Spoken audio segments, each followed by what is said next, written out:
கதவு திறந்துதான் இருக்கு, வாங்க.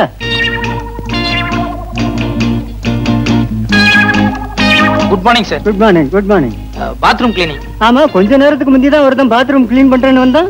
சார் இது 5 ஸ்டார் ஹோட்டல், அதனால எவ்ரி half an hour அடிக்கடி நாங்க கிளீன் பண்ணுவோம். ஆமா, அப்ப வந்தவன் காக்கி சட்டை போட்டுக்கிட்டு தோட்டி மாதிரி இருந்தான். நீ என்னடானா கலர் சட்டை போட்டுக்கிட்டு மைனர் மாதிரி வந்து நிக்கிறியப்பா? சார் அவங்க எல்லாம் படிக்காதவங்க, அதான் காக்கி சட்டை போட்டுருந்தாங்க. நான் வந்து MA வரைக்கும் படிச்சிருக்கேன், அதான் கலர் சொக்கா எல்லாம் போட்டிருக்கேன். MA வரைக்கும் படிச்சவனா? அப்ப நீ நல்லா தான் கிளீன் பண்ணுவ. போ போ. கிளீன் பண்ணது கொஞ்சம் நேரம் ஆகும், ஒன்னும் நினைச்சுக்காதீங்க. நினைக்க மாட்டேன், சுத்தமா கிளீன் பண்ணு போ.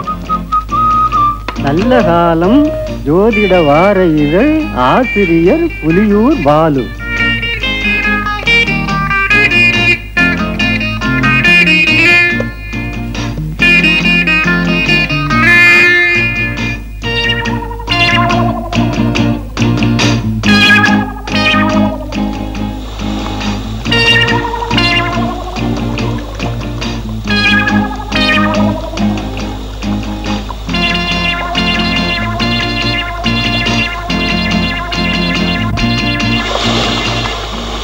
இந்த ராசிக்காரர்களுக்கு இந்த வாரத்தில் வெளியூர் பயணம் கண்டிப்பாக கூடாது. ஏனெனில் வெளியூர் பயணம் செல்வதனால் எல்லா பணத்தையும் இழந்து சொந்த ஊருக்கு கால்நடையாகவே செல்லும் நிலை ஏற்படும்.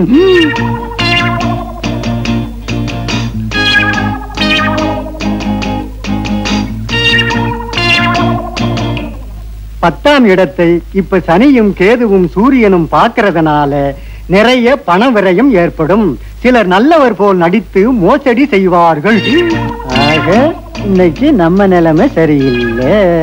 சார் கிளீன் பண்ணிட்டேன், உள்ள உங்க ப்ராப்பர்ட்டிஸ் எல்லாம் கரெக்டா இருக்கான்னு ஒரு தடவை செக் பண்ணிக்கோங்க. அட என்னப்பா ப்ராப்பர்ட்டிஸ், சோப்பு சீப்பு பல்படி அது இதுன்னு ஏதாவது இருக்கா? 5 பைசா சமாச்சாரமோ 10 பைசா சமாச்சாரமோ அது பிரச்சனை இல்ல சார். எதுக்கு நீங்க ஒரு தடவை செக் பண்ணிட்டீங்கன்னா நல்லா இருக்கும். என்ன செக்அப் பண்ற? பல்பொடி சோப்பு சீப்பை போய் என்ன செக் பண்ண வேண்டியிருக்கு? நாளைக்கு ஏதாவது ஒண்ணு காணாம போயிடுச்சுன்னு சொல்லி நீங்க ரிப்போர்ட் பண்ணீங்கன்னா எனக்கு உத்தியோகம் போயிடும். தயவுசெய்து ஒரு தடவை செக் பண்ணிக்கோங்க. என்னப்பா அதை விட மாட்டேன்ற? வாங்க சார் செக் பண்ணுங்க ப்ளீஸ். வாங்க, என்னைக்காவது திடீர்னு ஒரு நாளைக்கு நீங்க வருவீங்க, அப்புறம் கடைசியில் உத்தியோகம் போயிடுச்சுன்னா ரொம்ப ஆபத்தாயிரும்ல. நல்லா செக் பண்ணிக்கோங்க. நல்லா இருக்கா இது? ஏண்டா கதவை சாத்துற? டேய் கதவை சாத்தாதடா. டேய் கதவை தரடா. நான் அப்பவே நினைச்சேன் உன் பாத்ரூம் கிளீன் பண்ற மாதிரி தெரியலையே. நான் நினைச்சதெல்லாம் சரியா போச்சு. Hello, this is from 209. Drinks என்ன மேடம் இருக்கு சாப்பிடுறதுக்கு? நோ ஹார்ட் ட்ரிங்க்ஸ் வேண்டாம், கூல் ட்ரிங்க்ஸ் என்ன இருக்கு?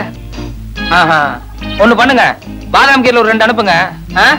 ஒண்ணு இப்ப நான் சாப்பிட்டுக்கிறேன், இன்னொருத்தர் பாத்ரூம்ல குளிச்சிட்டு இருக்காரு, அப்புறமா வந்து அவர் சாப்பிட்டுக்காரு. Right, thank you madam. பீரோல மணிப்பறந்து வச்சிருக்க, அடிச்சிட்டு போடாதடா. டேய் கதவை தரடா.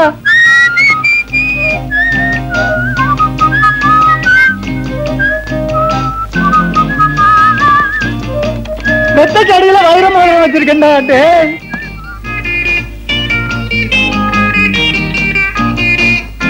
கும்பிடுறேன், பசிக்கு ஏதாவது இருந்தா கொடுங்களேன். ஓ கை காலெல்லாம் நல்லா தானே இருக்குது, பிச்சை எடுக்கிறியா? வெக்கமா இல்ல? எங்க நான் இடத்துல போய் திருடியா? அட நீ ஒண்ணு நேத்தான் ஜெயிலிருந்து வந்தா மறுபடியும் திருட சொல்றான். போயா தம்பி, எனக்கு 5-6 புள்ள குட்டிங்க. வீட்டுக்காருக்கு வேற உடம்பு சரியில்லை, அவரு வேற ஆஸ்பத்திரியில இருக்காரு. உங்க அக்கா அம்மா நினைச்சு எனக்கு உதவி செஞ்சீங்கன்னா நீங்க நல்லா இருப்பீங்க.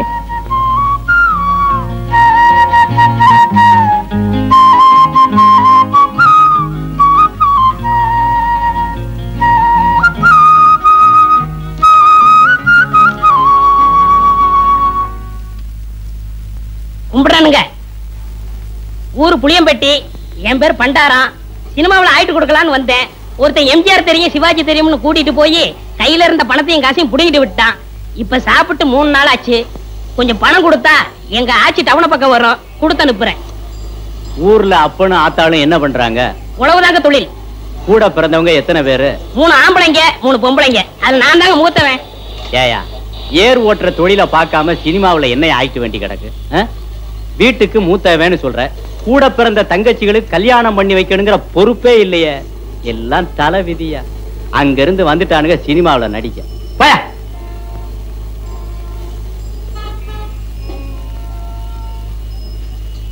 கும்பிடுறனுங்க. நல்லாரு நல்லாரு.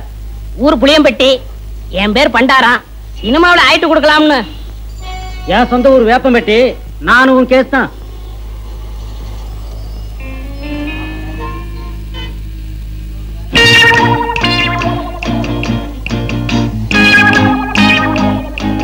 மிஸ்டர் புளியம்பட்டி, உங்களை தான் சார். நானா சார்? வாங்க, நீ வாங்க.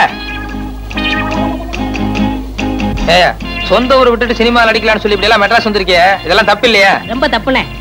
இந்த மெட்ராஸ்ல எல்லாரும் உனக்கு ஹெல்ப் பண்ணிடுவாங்க? யாரும் கிடைக்க மாட்டாங்கண்ணே. 1000த்துல ஒரு ஆள் தானே உங்களை போல கிடைப்பாங்க. சரி, உங்க ஊருக்கு எவ்வளவு சார்ஜ்? 30 ரூபா ஆகும்ண்ணே. வந்துட்டு வெறுங்கையோட எப்படி போறது? கூட ஒரு 20 ரூபா கொடுத்தா என் தம்பி நான் கட்சிலுக்கு ஏதாவது வாங்கிட்டு போவேன். அவங்களும் உங்க பேரை சொல்லட்டுமே. ஆமா, இப்படி அழுகு துணியோட போனீங்கன்னா ஊர்ல எல்லாரும் உன்னை கேவலமா பேச மாட்டாங்க? ரொம்ப கேவலமா பேசுவாங்கண்ணே. ஒரு புது துணி எடுத்து கொடுத்தா ரொம்ப விசேஷமா இருக்கும். அது சரி, எடுத்துக்கோ. ஆமா, நீ சாப்பிட்டியா? சாப்பிட்டு 3 நாள் ஆச்சுண்ணே. சரி, சாப்பிட்டு அதுக்கப்புறம் பூ துணி எடுத்துட்டு அப்புறமா ஊருக்கு போலாம். சைவமா அசைவமா? சைவம்னா பிடிக்காதுண்ணே, அசைவம்னா ரொம்ப பிடிக்கும். அதுல பிரியாணின்னா ஒரு புடி புடி பண்ணேன். திருப்தியா பிரியாணி சாப்பிட்டே புறப்படும். வா.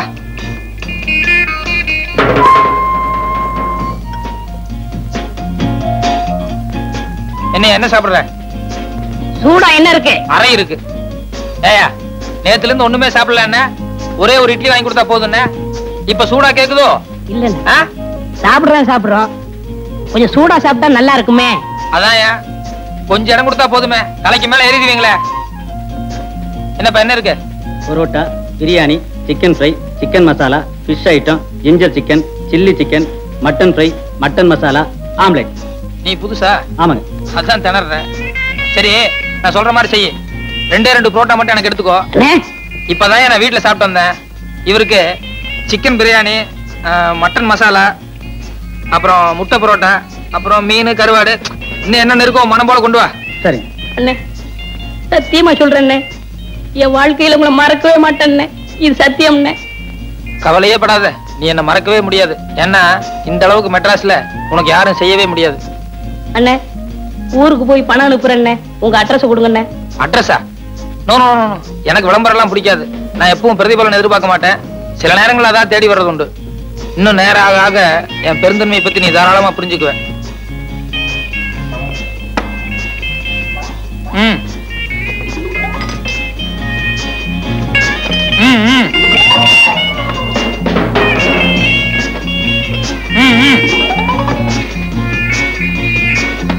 அப்படி வச்சுக்கோ. வேற கீழே பெட்டி கடைக்கு போய் ஒரு பாக்கெட் ஃபில்டர் வில்ஸும் ஒரு தீப்பெட்டி வாங்கிட்டு வா. காசு சார்?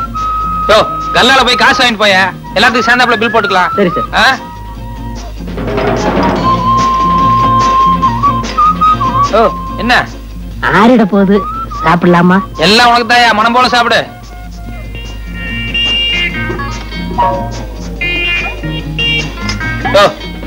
ஒரு கையால சாப்பிடியா? நிறுத்தி நிதானமா சாப்பிடு, ஒன்னும் அவசரமே இல்ல.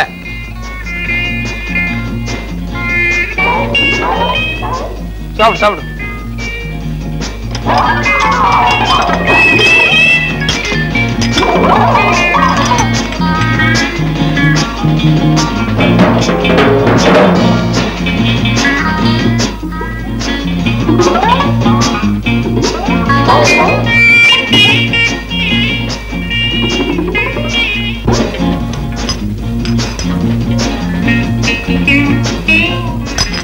Sir, bill. ஏயா, கொஞ்சமா மேனேஜ் இருக்கா? ஏசி ரூம்ல உட்கார்ந்து சாப்பிட்டு வரணும்ல. என் கூட வந்தவர் உள்ள சாப்பிட்டு இருக்காரு, கொஞ்சம் கூட டீசென்ட் எல்லாம் பில்லு கேக்குறியா? சாரி சார், நீங்க இங்க சாப்பிட்டீங்கன்னு நினைச்சிட்டேன். பரவாயில்ல. இதுக்கு தான் என் பிரஸ்டீஜ் தகுந்த மாதிரி பெரிய ஹோட்டலுக்கு போகணுங்கிறது. இந்த மாதிரி ஒன்றைய ஹோட்டலுக்கு வந்து இப்படிதான் இருக்கும். எக்ஸ்கியூஸ் மீ, நீங்க போங்க சார், போங்க. இனிமே இப்படி பிகேவ் பண்ணாத. பரவாயில்ல, போங்க. வாங்க வாங்க, மெதுவா போ.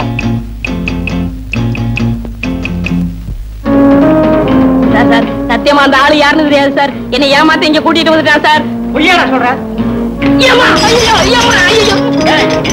60 ரூபாய் 20 பைசா பில் ஆகுது சார். ஏன்னா இவனுக்கு ஒரு வேளை சாப்பாடு போட்டு ஒரு மாசத்துக்கு மேல வாங்கணும். நீ சாப்பிட்டது கூட பெருசு இல்ல, உன் கூட வந்தானே தோஸ்து, அவன் என் ஹோட்டலை பார்த்து ஒன்றே ஹோட்டல்னு சொல்றான்.